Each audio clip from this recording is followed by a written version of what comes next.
హే మామా, సింపుల్ లెక్క ఒకటి అడుగుతా. నువ్వు ఆన్సర్ చెప్తే నీకు ఇవ్వాల్సిన 100తో పాటు నేను 200 కల్పిస్తా. అదే నువ్వు చెప్పలేకపోతే నాకు 200 చాలు.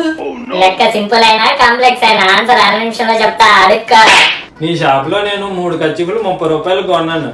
3 కొన్నాను కదా అని నువ్వు నాకు 5 రూపాయలు వెనక్కి ఇచ్చావు.